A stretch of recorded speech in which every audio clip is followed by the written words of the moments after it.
मैं जानती हूँ कि तुम्हारे लिए ये फैसला करना आसान नहीं है, बिल्कुल आसान नहीं। लेकिन ये मत भूल जाना कि तुम्हारे इस फैसले से तुम्हारे परिवार की किस्मत जुड़ी है। यहाँ तक पहुंचने के लिए तुमने जो दुख सहे, जो त्याग किए, सब बेकार हो जाएंगे।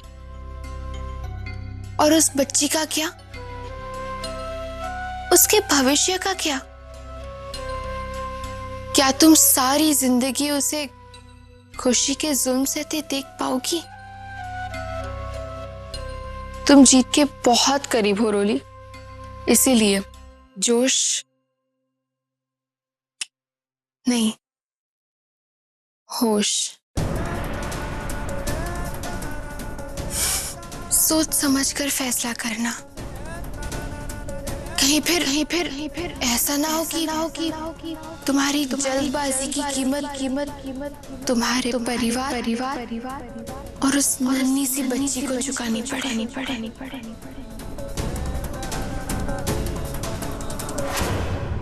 लेकिन सिद्धांत जी का क्या?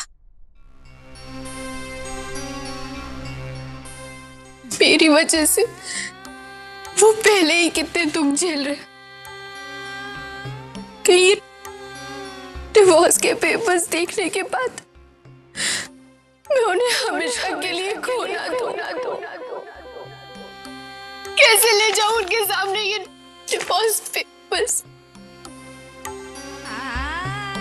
जीवन भर साथ निभाने का वादा किया था, कैसे तोड़ दो उस वादे को? पति पत्नी का रिश्ता विश्वास की डोर से बंधा रहता है।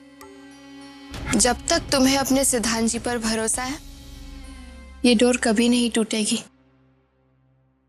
रोली, तुम्हारे सिद्धांत जी तुम्हें छोड़कर नहीं जाएंगे, बल्कि सच पता चलने पर तुम्हारे लिए उनका प्यार और गहरा हो जाएगा। मुझे सिद्धांत जी पर खुद से ज्यादा भरोसा है। उसी विश्वास के दम पर मैं अपने प्लान को यहाँ तक पहुंचा पाई, लेकिन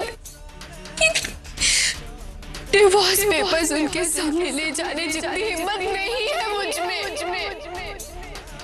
और जब परिवार वालों को पता चलेगा तो उन पर क्या बीतेगी? उनका क्या हाल होगा? क्या जवाब दूंगी मैं सबको? क्या कहूंगी? नहीं, ये मुझसे नहीं होगा। ये तुम्हारे परीक्षा की घड़ी है रोली। जीत के इतने करीब आकर तुम पीछे नहीं हट सकती।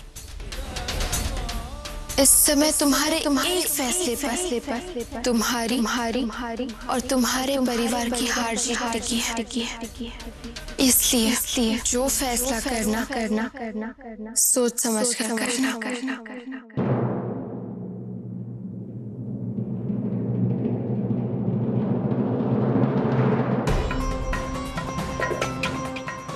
मुझे कुछ समझ नहीं आ रहा, मैं क्या करूं? हे माता रानी, मुझे रास्ता दिखाइए।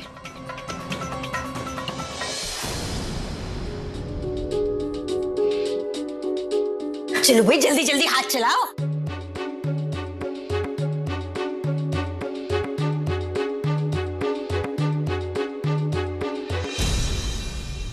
माता जी, ठंड में तिल गुड़ और मूंगफली खाने के अपने ही मजे हैं ना।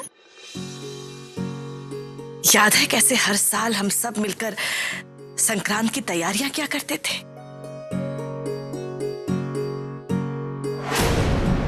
सारा दिन निकल जाता था तिल गुड़ के लड्डू बनाने में।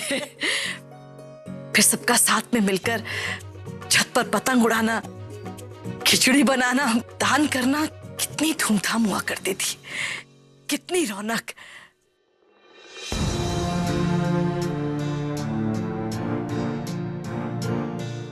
लेकिन आज तो क्या हुआ माता जी? उतनी धूमधाम से ना सही, लेकिन आज भी हम त्योहार की तैयारियां और खुशियों का स्वागत वैसा ही कर रहे हैं जैसे हमेशा करते आए हैं। माता जी, हम मकर संक्रांति मनाते क्यों है? संक्रांत का मतलब होता है उत्तरायण, यानी कि अच्छे दिनों की शुरुआत।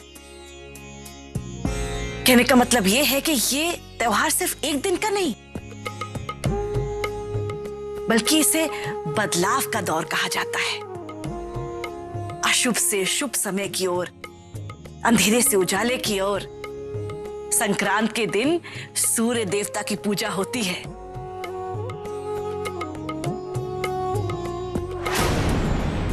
मुझे जल्द से जल्द मौसी जी को वीरू की शर्त के बारे में बताना होगा। जी अगर ऐसी बात है तो पतंग उड़ाकर हुल्लड़ क्यों मचाते हैं? काइट फाइट टेप्स करते हैं ना। छोटी, मैं बच्ची ही रह गई। संक्रांत के दिन पतंग सिर्फ खेल के लिए नहीं, सूर्य देवता को नमन करने के लिए भी उड़ाते हैं। ये रंग बिरंगे पतंग उस तिलक का प्रतीक है जो हम अपनी ओर से सूर्य देवता को खुशी से करते हैं। अच्छा, मतलब एक पल दो काज। गगन पूजा की पूजा बढ़िया है। और संक्रांत की सबसे बड़ी खासियत है दान।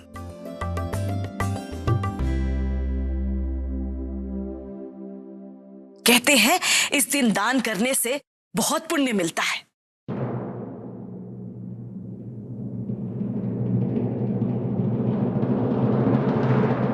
लेकिन माताजी, इस बार तो हम दान करने की हालत में नहीं हैं। नहीं उमा, भरी हुई झोली से किसी को एक मुट्ठी निकाल कर देना कोई बड़ी बात नहीं है। परीक्षा तो तब होती है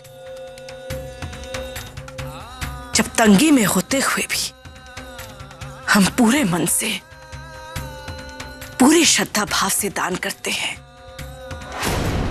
बिना इस मोह के हमारे पास क्या रह जाएगा और क्या नहीं। यही दान का सही अर्थ है। कहने का मतलब ये है कि आज हमारे हालात कैसे भी हों, लेकिन भारद्वाज परिवार की परंपरा को कायम रखते हुए इस साल भी हम दान करेंगे। अरे चिच्ची, भाई समझने वाली बात है। ये सब तब मुमकिन होगा जब ये जो चंगू मंगू फटाफट हाथ चलाएंगी। ठंड है पर हाथ में बर्फ तो नहीं जमी। चलो जल्दी जल्दी हाथ चलाओ। छोटी, जितना मुझे दिखाई दे रहा है तुम्हारे हाथ पे भी बर्फ नहीं जमी। तुम भी जरा जल्दी जल्दी हाथ चलाओ। चिच्ची आप भी ना। लेकिन जब तक मौसी जी से अकेले में मेरी बात ना हो जाए, मुझे इन पेपर्स को कहीं छिपाना होगा। लेकिन कहाँ छिपाऊं?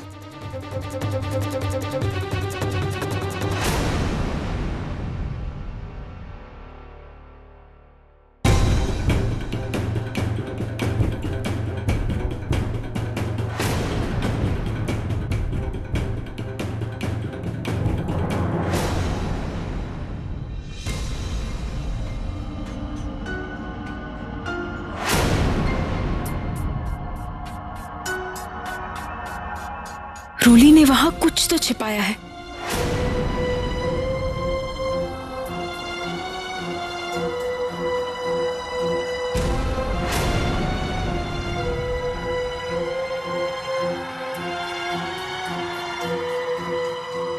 सिमर, बेटा जरा जल्दी आना, वरना गुड़ फिर से पिघलाना पड़ेगा।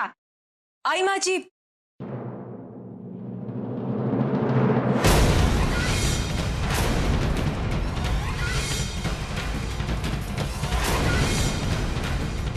दीदी वहां क्यों खड़ी है? कहीं उन्होंने मुझे वो पेपर्स छिपाते देख तो नहीं लिया?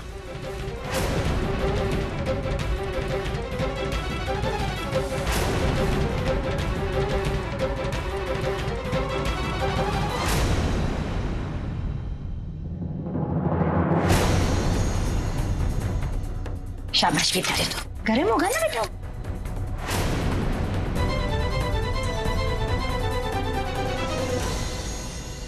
ओए, होम साइंस में पीएचडी।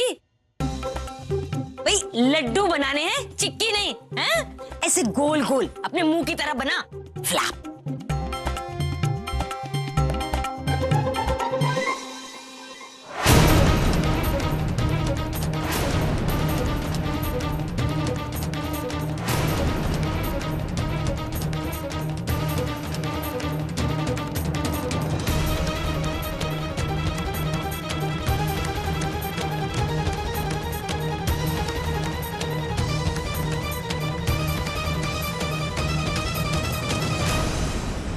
हे, मेरी रोली कितनी परेशान लग रही है।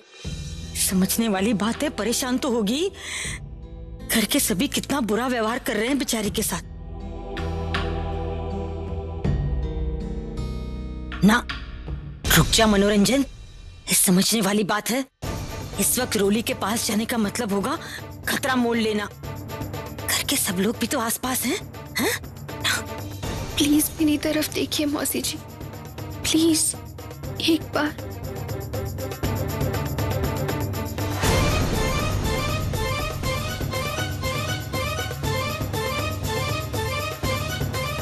ये रूली मौसी जी की तरफ ऐसे क्यों देख रही है, जैसे उनसे कुछ जरूरी बात करना चाहती हो।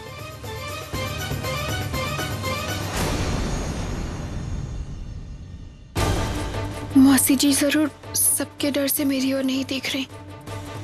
एक काम करती हूँ, उनके मोबाइल पर एक SMS कर देती हूँ कि सबके जाने के बाद मुझसे यहीं छत पर मिले।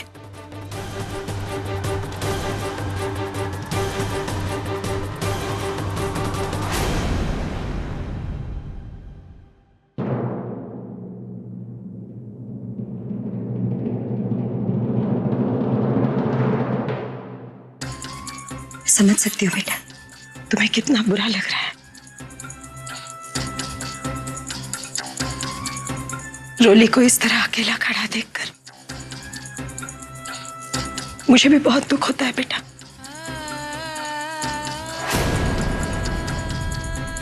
वो सिर्फ तुम्हारी बहन नहीं है सिमर, मेरी बहू है, सिद्धांत की पत्नी है।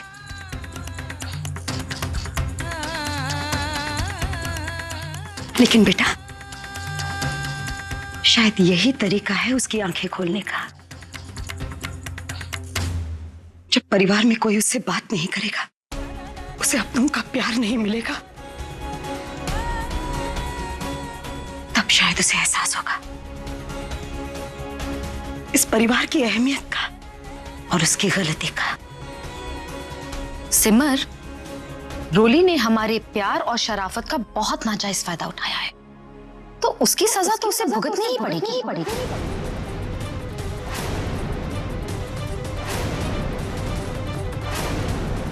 अब ये फैसला तुम्हारे हाथ में है कि तुम किसके साथ हो, अपनी बहन के साथ या अपने परिवार के साथ।